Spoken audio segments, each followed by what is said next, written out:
C'est bon? Ouais. C'est bon, c'est lancé? C'est lancé, ouais. Bonsoir mesdames et messieurs, là on fait un petit live parce qu'on m'a recommandé de faire des lives avec un... Mais là aujourd'hui on va faire un débat chrétien pacifique. Ils ne sont pas d'accord sur quelque chose. Donc le thème c'est quoi? Ils ne sont pas d'accord sur quelque chose, là je suis allé à Châtelet. Le thème le voici, c'est simple. Est-ce qu'un chrétien qui a une relation sexuelle avec la femme de son père est toujours un chrétien, est-ce qu'elle va toujours aller en enfer ou aller au paradis? Donc je laisse 10 minutes pour chacun de ses frères qui vont s'exprimer. Merci. Soyez bénis les frères, que Dieu vous bénisse abondamment. Et je le tiens à dire, souligner d'abord, le chrétien ne fait pas le salut, là je vous le dis, mais je disais absolument que le chrétien de Corinthe, là c'est pas un chrétien. Voilà, c'est pas un chrétien, c'est un païen et il allait en enfer. Je suis prêt pour le démontrer. Je ne suis pas venu combattre. Je le dis, je l'affirme, je le proclame qu'aucun chrétien ne fait le salut, car le salut éternel, c'est le Seigneur lui-même qui le donne. Donc ce n'est pas l'homme. L'homme peut le perdre, mais ce n'est pas le Seigneur ne fait rien. Donc concernant le salut, on ne le paie pas aucun chrétien. Mais le chrétien dont on parle là, ce n'est pas un chrétien, c'est un païen. Je vais lire pourquoi je suis venu ici, parce que pour moi c'est un païen selon les Écritures. Et je vais lire les Écritures, les frères et moi on va en débattre dessus et que le Seigneur vous bénisse. Mon premier verset, d'abord pour faire l'introduction, c'est dans 1 Corinthiens chapitre 5, le verset 1 à 5. Je lis. On dit, on entend dire généralement qu'il y a parmi vous de l'impudicité, une impudicité telle qu'elle ne se rencontre même pas chez les païens. C'est au point que l'un de vous a la femme de son père. Et vous êtes enflé d'orgueil et vous n'avez pas été plutôt dans l'affliction afin que celui qui a commis cet acte fût ôté du milieu de vous. Vous voyez, pour moi, absent de corps mais présent, l'esprit, j'ai déjà jugé comme si j'étais présent. Celui qui a commis tel acte, au nom du Seigneur Jésus-Christ, au nom de l'Esprit, étant assemblé avec la puissance de notre Seigneur Jésus-Christ, que tel homme soit livré à Satan pour la destruction de la chair, afin que l'Esprit soit sauvé au jour du Seigneur. Je relis au verset 5. Qu'un tel homme soit livré à Satan pour la destruction de la chair, afin que l'Esprit soit sauvé au jour du Seigneur. Ici, ce que je voulais comprendre à l'auditoire, que l'esprit est toujours sauvé. Mais ce qui est condamné là, c'est l'âme qui est condamnée. Matthieu chapitre 10, le verset 28. Je vais aller pas à pas, que celui qui est jugé, ce n'est pas l'esprit qui est jugé dans la Bible. L'esprit remonte toujours à celui qui l'a donné, même s'il a péché. Mais la personne qui est jugée, c'est l'homme intérieur, l'âme, c'est l'âme qui est jugée. Et je vais le démontrer que l'esprit retourne à Dieu, même s'il a péché, mais l'âme est jugée. Voilà pourquoi. Parce que l'âme et l'esprit font deux personnages différents. Et je vais les démontrer bibliquement. Voilà. Donc je viens faire l'introduction pour dire que, pour donner d'abord la différence entre l'âme et l'esprit. Je vais donner un verset. Ésaïe chapitre 26, le verset 9. 1 Thessaloniciens 5, le verset 3. Bon, je n'ai pas de lecteur, mais je vais me débrouiller, même s'il fait les minutes. C'est pas grave. Je n'ai pas de lecteur. Mesdames, messieurs, partagez au maximum. Il est écrit dans Ésaïe chapitre 26 que je donne la différence. Ici, c'est que je suis en train de donner. L'âme et l'esprit sont deux choses différentes. Ce n'est pas la même chose. Voilà, ce n'est pas deux choses. C'est deux choses différentes. Et je vais le démontrer ici. Ce n'est pas la même chose. L'âme et l'esprit, ce n'est pas la même chose. Il dit, mon âme te désire pendant la nuit et mon esprit te cherche au-dedans de moi. Car lorsque tes jugements s'exercent sur la terre, les habitants du monde apprennent la justice. Il a dit, mon âme te désire pendant la nuit et mon esprit te cherche au-dedans de moi. Vous me comprenez? On parle ici de deux personnages différents. Et je vais donner le deuxième verset pour dire que l'âme et l'esprit ne sont pas la même chose. Je donne un verset dans l'Ancien Testament, un verset dans le Nouveau Testament, parce que je n'ai pas de lecteur. Et nous... Je viens, je ne peux pas parler. Alléluia. Je vais donner le deuxième verset. 1 Thessaloniciens 5, le verset 23. Écoutez très bien. 1 Thessaloniciens 5, le verset 23. Qu'est-ce que la Bible dit? Il est écrit que le Dieu de paix vous sanctifie lui-même, tout entier, que votre être, l'esprit, ils ont mis virgule, l'esprit, ils ont mis virgule, l'âme et le corps soient conservés irrépréhensibles lors de l'avènement de notre Seigneur Jésus-Christ. Vous me comprenez? Ils ont dit la sanctification aussi des corps d'âme.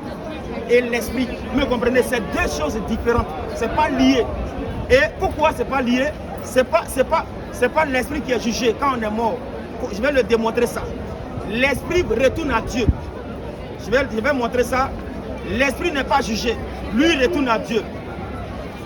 Ecclésias, je vais lire ça. Ecclésias, Ecclésias chapitre 12.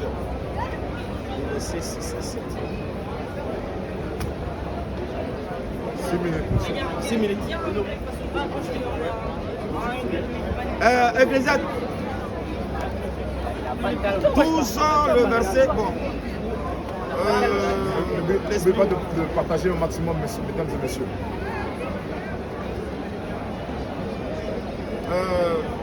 Voilà, avant que la poussière, Ecclésias 12, le verset 9, avant que la poussière retourne à la terre, comme il était écrit que l'esprit retourne à Dieu qui le lui a donné. Dieu réside dans l'esprit. C'est pourquoi il a dit, comment on appelle ça? Comme il a dit de lire l'écriture, je voulais réciter, mais comme il a dit, c'est important pour le frère, pour que je lise, c'est très important. La Bible dit, Dieu est esprit, que ceux qui l'adorent, l'adorent en esprit et en vérité. Dans Jean chapitre 4, le verset 24. Maintenant, je vais voir l'esprit qui est jugé. Dans Ézéchiel chapitre 18, le verset 1 à 3, Ézéchiel 18, le verset 20, on dit l'âme qui pêche, c'est elle qui mourra. Maintenant, Matthieu 10, le verset 23. Matthieu 10, le verset 23, on ne parle pas de l'esprit, mais on va parler de l'âme. Matthieu 10, le verset 23. Matthieu 10, le verset 23, le verset 28. Matthieu 10, 28, excusez-moi, Matthieu 10, verset 28. Vous savez que je ne suis pas venu avec le lecteur, mais on va aller. Ne craignez pas ceux qui tuent le corps et qui ne peuvent tuer l'âme. Craignez plutôt celui qui peut faire périr l'âme et le corps dans le Kéhen. Ça veut dire quoi? Ne craignez pas ceux qui tuent la chair, mais craignez surtout ceux qui peuvent faire périr l'âme dans le feu. Donc l'esprit n'est pas jugé ici. L'esprit retourne à Dieu, l'esprit est différent de l'âme. Si on avait dit dans le livre de 1 Corinthiens chapitre 5, le verset 1 à 5, où on avait dit que son âme est sauvée, je peux leur dire que c'est pas grave, le monsieur était sauvé. Mais je le dis, je l'affirme encore, oui, la question perpétuelle à travers laquelle je vais comprendre le pourquoi, le comment, avec les frères en ce qui concerne ce chrétien-là, c'est l'expression du doute qui est fondée en moi. Parce que pourquoi? Le chrétien a sorti, c'est pas un chrétien, mais c'est un païen. Parce qu'il y avait, Paul était avec soi-disant des chrétiens qu'il avait trahis. Dans 2 Corinthiens chapitre 11, le verset 24, où il a dit qu'il a été frappé par des faux frères, les faux chrétiens. Les faux frères, les frères c'est qui? Il dit il a été trahi par les faux frères. 2 Corinthiens chapitre 11, le verset 24. Donc, Paul dit, il y avait des frères à l'église, mais qui l'ont trahi. Vous me comprenez? Ce n'est pas parce que ce chrétien qui a sorti avec la femme de son papa à l'église là-bas de Corinthe qu'il est chrétien. C'est un païen et il en a fait. C'est ce que je voulais dire à l'auditoire. Parce que ce chrétien-là, c'est son esprit qui est monté. Parce que Dieu dit, l'esprit retourne à Dieu qui le lui a donné. Toujours l'esprit retourne à Dieu. Dans Exode chapitre 31, 1, 2, 3. Quand Dieu voulait parler aux Israéliens, il dit, je donne à Béthélieu un esprit pour qu'il puisse faire les ouvrages. Donc c'est un esprit, faculté de connaissance aussi que Dieu donne, qui est différent de l'âme. L'âme, c'est pas l'esprit. L'esprit, c'est pas l'âme. Et je dis aux frères, je le mets au défi, pour qu'il puisse me dire que l'âme c'est l'esprit. Si on avait dit que son âme est sauvée, je pouvais comprendre que ce chrétien est sauvé. Mais ce n'est pas un chrétien et le chrétien ne peut pas le salut. Il ne faut pas qu'ils vont venir saboter ici que j'avais dit que le chrétien peut le salut. Non, je peux démontrer de A à Z que le chrétien ne peut pas le salut. Tous les versets dans l'Ancien Testament comme dans le Nouveau Testament.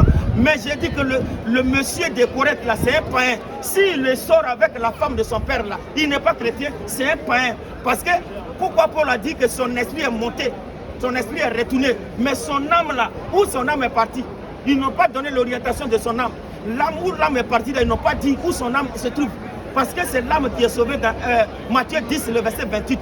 C'est l'âme qui est sauvée. C'est pourquoi la Bible dit dans Ézéchiel chapitre 18, l'âme qui pêche, c'est elle qui mourra. Ézéchiel 18, le verset 20, l'âme qui pêche, c'est elle qui mourra. Romains chapitre 6, c'est le verset 23, 24. Le salaire du péché, c'est quoi? C'est la mort. Mais le don gratuit de Dieu, c'est la vie éternelle. Vous me comprenez? Donc je voulais faire comprendre aux frères pour dire que ce que je voulais leur dire, je ne suis pas contre ce qu'ils prêchent. Parce que les frères qui prêchent que Jésus est Dieu, je ne suis pas contre eux. On prêche aussi, comme on appelle la sanctification, on prêche sur la femme, on prêche sur la... C'est vrai, mais le monsieur de Corinthe, c'est un païen et il est en affaire parce qu'ils n'ont pas donné où se trouve son âme. Et j'ai fait la différence entre l'âme et l'esprit. L'âme, ce n'est pas l'esprit, l'esprit, ce n'est pas l'âme. Et j'ai donné les versets clairs qu'il faut. Parce que Dieu, quand il meurt, il retourne, l'esprit retourne à lui. Dans le chapitre 2, verset 26, il dit, ce n'est plus moi qui vis, mais c'est Christ qui vit en nous, sous forme de quoi? D'esprit. Donc celui qui t'a donné, son esprit qui t'a donné, ça retourne à Dieu qui le lui a donné. C'est pourquoi ils ont dit dans Ecclésiaste chapitre 12, le verset 9, l'esprit qui lui a été donné a été retourné à Dieu. Mais l'âme est jugée, ce n'est pas l'esprit qui est jugé. C'est pourquoi je voulais dire aux frères, je ne suis pas contre lui, je ne suis pas venu donner les idées contradictoires comme ça. Mais ce chrétien-là, ce n'est pas un chrétien, c'est un païen. Il est là en enfer. Pourquoi? 1 Corinthiens chapitre 5, le verset 5, on dit que son esprit soit quoi? Il dit que tel frère, regarde, ils ont dit que tel frère ne sont pas au milieu de vous, mais qui ne sont pas au milieu de vous. Donc tel frère, son esprit est monté, mais son âme là se trouve où? Je voulais demander à mon frère là, son âme se trouve où? C'est ce que je voulais dire, que le Seigneur le bénisse. Merci. À vous le fils. Monsieur, s'il vous plaît. Ouais. C'est à vous, monsieur. On va dire que vous avez commencé à 7. Vous avez commencé à 7. À partir de 7, donc vous avez jusqu'à 17 pour terminer. Merci, monsieur. Allez, c'est à vous. Bon, salut à tout le monde. Shalom à tout le monde. Que le Seigneur vous bénisse. Donc, c'est ce qu'on dit. Je répète encore, il y a orateur, il y a prédicateur. C'est vraiment déplorable. C'est vraiment déplorable. Le monsieur, il fait différent entre l'âme et le corps. L'esprit, l'âme, c'est l'esprit et la vie de l'âme. C'est comme ça. Donc tu vois, non? Donc on va parler. Il n'a pas pu montrer que le chrétien ne correct parce que non. Il dit, il n'est pas nous contredit. Mais il nous contredit.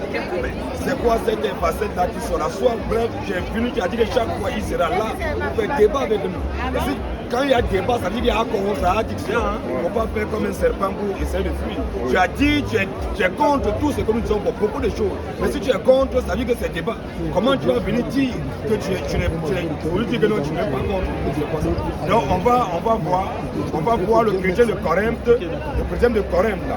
On va voir, on dit chrétien. On va lire ça. 1 Corinthiens 5, mon frère. 1 Corinthiens 5, on va reprendre le verset, comme c'est ça le verset. On va reprendre le verset. 1 Corinthiens 5 à partir du verset 1er. La Bible nous dit, parce que le monsieur ne veut pas dire qu'il est ce n'est pas un chrétien. Or, le monsieur, c'est un chrétien. On va écouter. La Bible nous dit quoi? Je commence 1 Corinthiens 5, je commence avec le titre. L'état moral de l'église de Corinthe, censure des désordres qui y règnent. Donc, on parle ici de l'état moral de l'église de Corinthe. Donc, l'église, on n'a pas dit les païens qui sont, on dit les filles. Étant moi l'église de Corinthe, il est censure que Paul vient censure. Il censure ses frères. On ne peut pas censurer quelqu'un qui n'est pas ton frère. Bien sûr. Tu vois, non? Oui. On peut que censurer ses frères. Donc Paul, ce qu'on va dire là, c'est Paul qui vient donner la censure. Voilà. Donc ceux qui donnent la censure sont ses frères. Or, les frères de Paul ne sont pas des païens. Voilà. Les frères de Paul sont des chrétiens. Voilà. Que Paul est un chrétien. Donc il ne peut pas censurer les païens. Voilà. Donc si le monsieur d'abord, dès le titre d'abord, ça va dans le voilà. On continue. La Bible nous dit quoi? Voilà. On continue. On entend dire généralement. La Bible dit on entend dire généralement, pas de temps en temps. On dit généralement dans la Bible. On entend dire généralement, oui. Qu'il y a parmi vous de l'impudicité. Qu'il y a parmi les chrétiens de l'impudicité, dans le péché, le désordre, oui.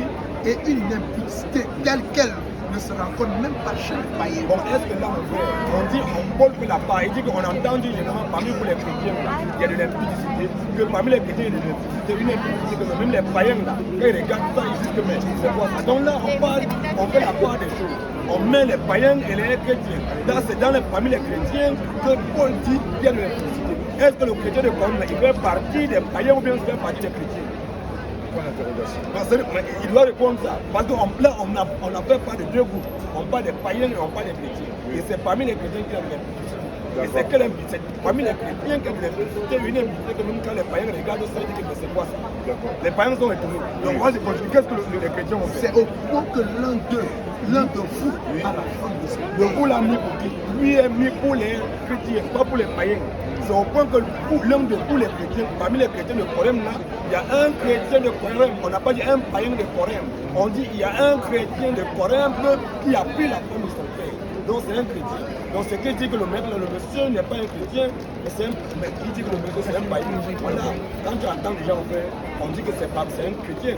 Donc lui il ne peut pas, il ne pas sur quoi vous dites que c'est un païen. Lui, nous là, que tu sois chrétien ou pas, tu en fais. Donc c'est ça, donc c'est pas parce qu'il a commis ça qu'il est devenu un païen, non. C'est un chrétien qui a commis ça, c'est parce que c'est les chrétiens qui commettent même d'abord ça parce que non, il a la sécurité éternelle, il sait que je suis sauvé, j'ai la vie éternelle. C'est pour ça qu'il fait ça, donc c'est pas donc c'est un, excusez-moi de couper, donc si je comprends bien, c'est un péché parmi d'autres. Mais c'est un péché parmi d'autres. D'accord. Ruben, il a pris la femme de son père. Jacob, mais est-ce que il est allé en enfant? Non. Il a pris la femme, c'est un père. Il est dit que dans Lévitique, on ne va pas lire Lévitique de 20, on prend Lévitique, on va laisser tomber, on va arriver. Donc c'est ça Lévitique qui m'intéresse. Continue à la femme de son père, oui. Et vous êtes enflé contre les... Non seulement il a pris ça, il a pris la femme de son père, comme des païens ne fait ça. Mais il sent un peu d'orgueil, oui. Vous n'avez pas été plus dans la Et vous n'avez pas été plus tôt dans la fiction, afin que celui qui a commis cet acte, afin que le chrétien, la parole est au païen, on dit afin que le chrétien qui a commis cet acte, ôté du milieu de vous, plus au-dessus du milieu des païens, pas ôté comme du milieu de on vous. en a parlé de censure, donc on veut le censure. Comme un enfant, quand un enfant a déconné, le pourri, voilà. Ça ne veut pas dire que comme l'enfant a déconné le censure, ça veut dire que lui est bien enfant du voisin. Non, comme il a donné donc il doit être dans le maître à l'état, il fait au-dessus du milieu de vous, oui. Pour moi, absent de corps, Il dit pour Paul, maintenant il dit moi pour moi, absent de corps, mais présent mais d'esprit, étant absent de corps, étant présent d'esprit, il a déjà jugé lui, comme si j'étais pas comme s'il était présent, oui. celui qui a commis un tel acte, Le chrétien de Corinthe là, qui a commis un tel acte, il a pris la peau de son père là, au nom du Seigneur Jésus, au nom du Seigneur Jésus, vous et mon esprit, pour les chrétiens et mon esprit, étant ensemble avec la puissance de notre Seigneur Jésus. étant ensemble avec la puissance, oh les chrétiens ne sont pas rassemblés à la puissance du Seigneur Jésus. Donc c'est le même Seigneur qui étant rassemblé avec la puissance du Seigneur Jésus, Qu'un tel homme soit livré à Satan, le chrétien qui a pris la peine de porter son père, il doit être livré à Satan pour la destruction de la chair, pour la destruction, la destruction de la chair. puisque la Bible nous dit dans 1 Corinthiens 15 à partir du verset 50, tu vas revenir, 1 Corinthiens 15 au verset 50 rapidement, la Bible nous dit la chair et le sang, ce n'est pas son esprit qui a péché, mais c'est son âme, puisque lui il est dans le Seigneur, la Bible est le point. Mais comme Dieu a donné à dire qu'il a péché, c'est son âme, c'est son esprit qui a péché. Pardon, 1 Corinthiens 15, verset 1 50. Corinthiens 15 verset 50, non, Continuez. c'est la chair, c'est sa chair, son corps qui a péché. Voilà. La Bible dit que 1 Corinthiens 15 50. Ce que je dis, frère, c'est que la chair et le sang ne peuvent hériter du royaume de Dieu. Donc la chair et le sang ne peuvent pas être de Dieu. Donc c'est sa chair, son corps qui a péché. Donc c'est pour ça que quand on revient là-bas, on revient en compte que son corps soit livré à Un tel homme soit livré à Satan un tel homme soit livré à Satan. pour la destruction de la chair. Puisque la chair et le sang ne peuvent pas le même monsieur, qu'un tel homme soit livré à Satan pour la destruction de la chair, Afin que l'esprit afin que l'esprit soit sauvé. bon, l'esprit, un homme de même, il a son esprit, c'est quoi? En de son corps, c'est pas la combat. Il a son corps, il a son esprit, mais c'est comme c'est son corps qui a péché, mais son esprit qui a fait un avec le Seigneur, là, l'esprit est sauvé. Mais un moment que Dieu va venir dire que le même là, il est pas dit. Afin que l'esprit soit sauvé Au jour du Seigneur. Bon, mais si ce n'est pas un chrétien, un païen peut être sauvé le jour du Seigneur. Un païen va voir le Seigneur. Mais donc ça veut dire que c'est un chrétien, comme il a fait ça. Un chrétien là qui va écouter des femmes à gauche à droite. Voilà. Tu comprends, non? Tu es allé là-bas, tu as attrapé une maladie, tu as attrapé sida, tu as attrapé une maladie là-bas. C'est pas le pays qui va vraiment souffrir. Tu comprends, non? Mais si tu meurs là-bas, ce n'est pas ton âme qui c'est ton corps qui souffre. Tu meurs, ton âme va au paradis, ton esprit est sauvé. Mais ton corps qui a commis cela, si tu vis dans la vie, tu vis à gauche avec les femmes à gauche à droite, tu seras maladie. Je comprends bien. Un chrétien qui est séropositif, qui a le sida, qui a fait n'importe quoi, qui l'a rattrapé, malgré ça, il va par Il va au paradis, et c'est son corps qui peut passer. C'est pour ça qu'on dit de vivre il ne faut pas vivre dans les publicités, malheureux dans le passé. Voilà, donc Ouais. on n'est pas. Parce que quand nous parlons de la sécurité d'un chrétien, on a envie de dire qu'un chrétien là, il est sauvé, peu importe ce qu'il a fait. Mais un enfant là, qui est ton enfant, même si c'est un banquier, c'est ton enfant. Même s'il meurt en prison, c'est ton enfant qui est mort. S'il a tué les gens, c'est ton enfant qui est mort. Il meurt ton enfant. Nous sommes enfants de Dieu, on meurt enfants de Dieu. Ecclésiaste 12, le verset 6, nous dit quoi? On va reprendre le verset, nous mettons le temps, 3 minutes, ok? Oui, verset 6. Il y a tout le verset 6. très tout c'est le verset 9. Dans le verset 6, oui. Où les deux battants de la porte se ferment sur la rue quand s'abaisse le bruit de la meule, où l'on se lève au chant de l'oiseau, où s'affaiblissent toutes les filles du champ, où l'on redoute ce qui est élevé, où l'on a des terreurs en chemin, où l'amandier fleurit et la sauterelle devient paissante. Vas-y au verset 9 alors. Verset 9. Avant que la poussière retourne à la terre, avant que l'homme ait poussière, il retournera à la poussière. L'homme a créé l'homme à son image, Dieu est esprit. Donc Dieu a créé l'homme esprit. Maintenant, il a pris maintenant la terre, la poussière pour former l'homme. Donc quand l'homme meurt là, la terre, son corps la retourne à la poussière. Donc la terre va retourner, le corps va retourner à la poussière. Oui, continue un peu. Non, vas-y, continue. Avant que la poussière retourne à la terre, avant que le corps ne retourne à la poussière, on doit enterrer, oui. Comme elle y était, et que l'esprit retourne à Dieu, et que l'esprit retourne à Dieu qu'il a donné. Il a donné dans l'esprit de ça qui est sauvé. La Bible dit que l'esprit de ce correct, Dieu ne connaît pas. On dit que l'esprit, son esprit est sauvé. Il dit que nous, il va en enfer. Donc qu'est-ce qui est sauvé? Bon, il y a l'âme qui va au paradis, l'esprit qui va peut-être où, et le corps va où. On ne peut pas dire associer l'esprit et l'âme. L'esprit, c'est la vie de l'âme, l'esprit, c'est la vie de l'âme. Tu comprends, non? L'esprit, c'est la vie de l'âme. C'est comme ton corps là, s'il n'y a pas le sang. Si tu n'as pas le sang, ton corps, tu es anémique, c'est mort qui est constaté.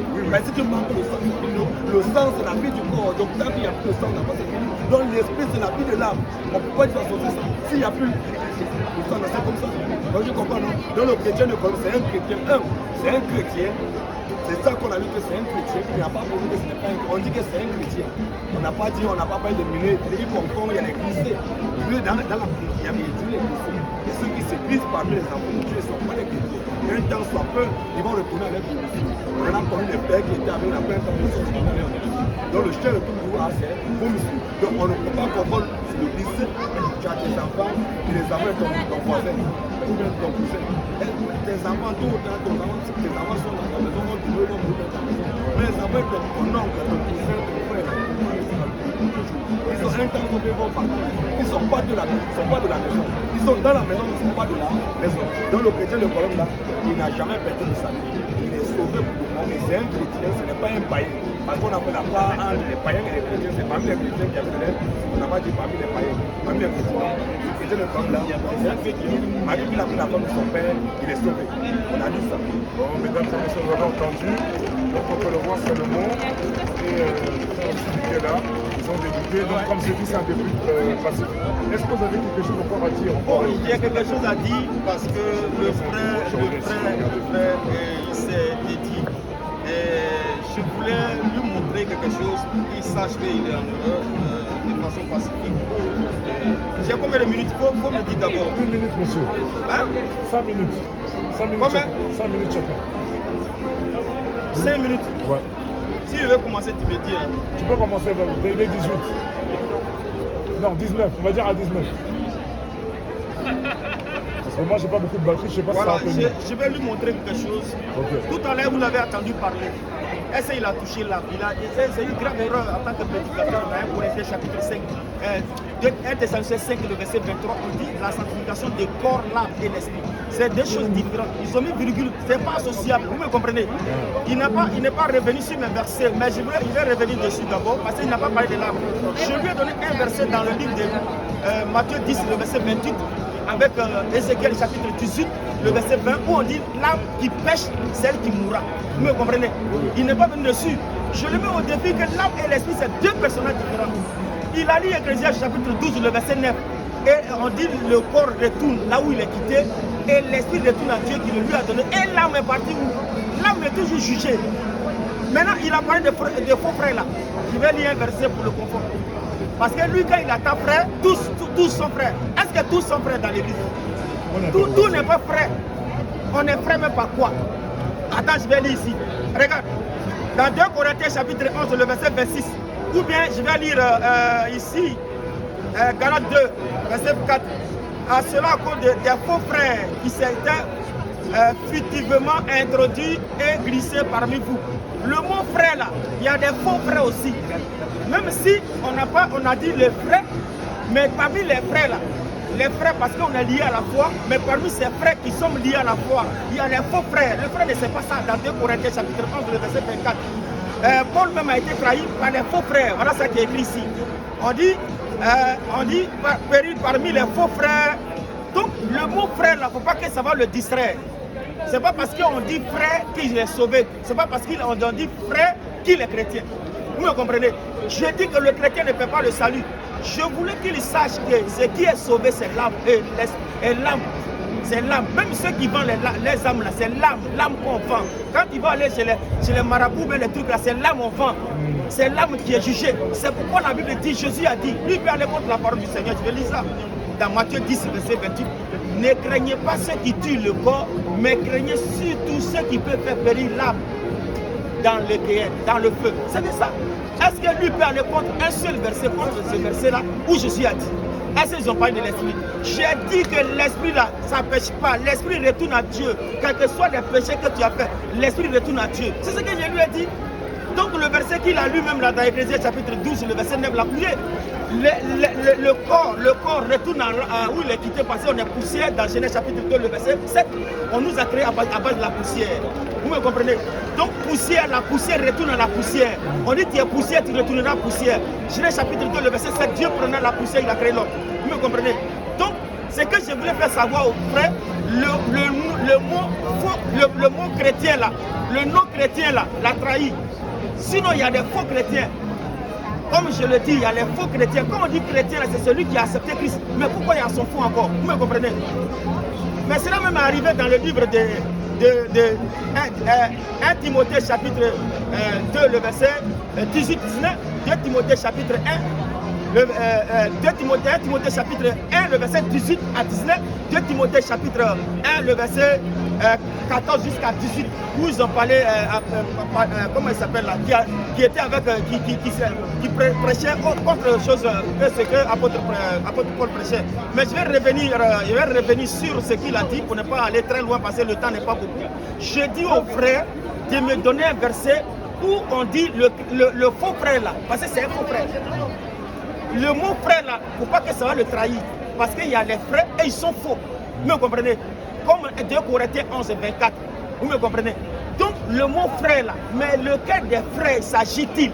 Lequel des frères s'agit-il? L'esprit qui est sauvé là, où est l'âme? Qui donne un verset que l'âme de ce monsieur est sauvée? C'est ce que je vais lui demander. Qui me donne le seul verset où il a couché avec la femme de son papa et puis l'âme est sauvée? Il ne trouvera jamais ce verset dans la Bible. Je le mets au défi. Il ne peut pas trouver ce verset-là. Il confond l'âme et l'esprit. Il dit c'est associé. Je le mets au défi que l'âme et l'esprit c'est dissocié. Parce que quand on prend Ésaïe chapitre 26, le verset 9, on a parlé de l'âme et l'esprit qui est différent. Dans 1 Thessaloniciens 5, le verset 23, où on dit l'âme et l'esprit. On a mis virgule. Regarde, comme ils ont mis virgule, l'âme et l'esprit. C'est deux choses différentes. Ce n'est pas associé. Je le dis, je le mets au défi. Qu'il me donne le verset, là où on dit que son âme est sauvée. L'esprit n'est jamais jugé. Tu ne trouveras aucun verset où ils ont dit que l'esprit est jugé dans la Bible. Vous me comprenez? Tu ne trouveras jamais, parce que l'esprit là, c'est Dieu lui-même. Il nous donne son esprit, c'est pur. Parce qu'il nous a donné gratuitement, il le reprend gratuitement. Vous me comprenez? Si le temps arrive, tu me dis, l'esprit que Dieu nous a donné dans Jean 4, verset 24, Dieu explique que ceux qui l'adorent, l'adorent en esprit. Dans Galates chapitre 2, verset 20, il nous a donné son esprit, ça a retourné. Bon, c'est arrivé? C'est bon. Ok, merci. Moi, je vais... Parce que comme il y a 4 secondes. 4 secondes. Allez-y, soyez 5 minutes, monsieur. Parce que là, il reste 4 C'est ça, je vous dis. 29. C'est ça, il vous dit toujours. Le monsieur, incapable de nous prouver que non, le mec, il allait en enfer, qu'il n'est pas chrétien. On a déjà montré, parce que parfois, ça ne sert à rien, parfois, il faut dégager les versets. Parfois, ça ne sert à rien de dégager les versets. On reste campé là. Un chrétien saint là, comme c'est ça qui est l'objet du débat. On a montré que le chrétien de Corona, c'est un chrétien. On n'a pas dit que c'est un faux. On dit que c'est un chrétien. C'est parmi les chrétiens qui est un chrétien qui a pris la foi de son père. On a dit un chrétien. Lui, il dit que ce n'est pas un chrétien. Mais comment lui, monsieur, peut dire que ce n'est pas un chrétien? Je prends encore un Corinthiens 5, mon frère. Un Corinthiens 5. On relit encore. Verset premier. Peut-être il faisait la répétition. La répétition, c'est la pédagogie. Vas-y, mon frère. On entend dire généralement qu'il y a parmi vous de l'impudicité. Et une impudicité telle qu'elle ne se rencontre pas même chez les païens. Donc là, on fait la part des chrétiens et des païens. On parle là des chrétiens. Un païen là, on n'a pas parlé de glisser. Est-ce que le chrétien est comme donc ça veut dire que, comment on appelle, Ruben, quand on descend dans Genèse 32, Ruben a pris la femme de son père. Ruben, le premier né de Jacob, il a suivi la couche de son père, de son père Jacob. Ruben, il a couché avec sa femme, il a couché avec sa concubine. Mais ça veut dire que comme Ruben, il a couché avec sa concubine, ça veut dire que Ruben allait en enfer. Or, Ruben fait partie des 12 tribus d'Israël. Alléluia. Le premier fils d'Israël, de Jacob, c'est lui qui est Ruben. Ruben a couché avec sa femme. C'est que Dieu a fait. Dieu n'a pas dit que tu es fini, mais il a été destitué de son droit de naissance. C'est clair. C'est tout, on a levé son droit de naissance, on n'a pas dit qu'il est parti en enfer. Donc le chrétien là, malgré qu'un chrétien, peu importe ce qu'un chrétien aura fait, il dit d'abord que non, qu'est-ce qu'il faut faire? L'esprit dit que Dieu a créé l'homme esprit. Il a d'abord créé l'homme esprit, après la façonné. Il dit faisons l'homme à notre image. Est-ce que Dieu est quoi? D'après Jean 4, 24, Dieu est esprit. Donc comme Dieu est esprit, il a créé l'homme esprit. Maintenant la Bible dit que l'esprit qu'il a créé l'homme, le chrétien de Corinthe, la plus qu'il a un esprit là. C'est l'esprit qui est sauvé. C'est l'esprit qui continue un peu, on reprend encore, par exemple, ça ne sert pas à rien de citer les versets. C'est au point que l'un de vous C'est au point que l'un de vous a la femme de son père. C'est le point qu'un chrétien de Corinthe, il a pris la femme de son père. Et vous êtes enflé d'orgueil. Il est enflé d'orgueil. Et vous n'avez pas été plutôt dans l'affliction. Il n'a pas été plutôt dans l'affliction. Afin que celui qui a commis cet acte, afin que le chrétien de Corinthe qui a commis cet acte fut ôté du milieu de vous. À moins qu'il nous montre que il montre le verset qui dit le monsieur, le chrétien de Corinthe, c'est pas un chrétien, c'est un païen, c'est un glissé. Parce que ceux qui étaient des glissés, on les a parlé de fidèles et émilés. On les a dit que c'était introduit. Donc ils sont détournés. Un enfant de Dieu ne peut pas se détourner de la jamais. Il ne peut pas se détourner. Donc, encore que celui qui a commis cet acte, ôté du milieu de vous. Il doit être écarté, ôté du milieu de vous. Pour moi, absent de corps. Pour lui, Paul, il dit que moi, Paul, absent de corps, mais présent d'esprit. Mais étant présent d'esprit. J'ai déjà jugé. Il a déjà jugé. Comme si j'étais présent. Mais parce que la Bible, il a dit c'est spirituellement qu'on en juge. Voilà. On juge c'est spirituellement. Il a déjà jugé comme c'était présent, oui. Celui qui a commis cet acte, le chrétien de Corinthe qui a commis cet acte, il a pris la femme de son père, il a couché avec elle. Au nom du Seigneur Jésus. Au nom du Seigneur Jésus. Vous et mon esprit, étaient ensemblés avec la puissance de notre Seigneur Jésus. Vas-y un peu. Qu'un tel homme soit livré à Satan. Qu'un tel homme, celui, le chrétien qui a pris la femme de son père là, il doit être livré à Satan, oui. Pour la destruction de la chair. Mais pour la destruction de la chair. De l'esprit. De la chair. De l'âme. De la chair. Pour la destruction de la chair, oui. Afin que l'esprit soit sauvé. Mais qu'est-ce qui est sauvé dans l'homme? Mais c'est l'esprit. C'est pas l'esprit qui est sauvé, mais la Bible dit que le chrétien de Corinthe, son esprit est sauvé. Il va en enfer ou va au paradis. Quelqu'un qui est sauvé, il va où? Donc ça veut dire qu'aujourd'hui, un catholique, il est tué, s'il meurt là, parce qu'il s'est bien comporté, il va aussi aller, il va être sauvé. Il y a Romains 7 là. Donc on comprend que ce monsieur, il n'est pas un chrétien. C'est ça qu'on dit que ce n'est pas un chrétien. C'est un orateur, ce n'est pas un chrétien.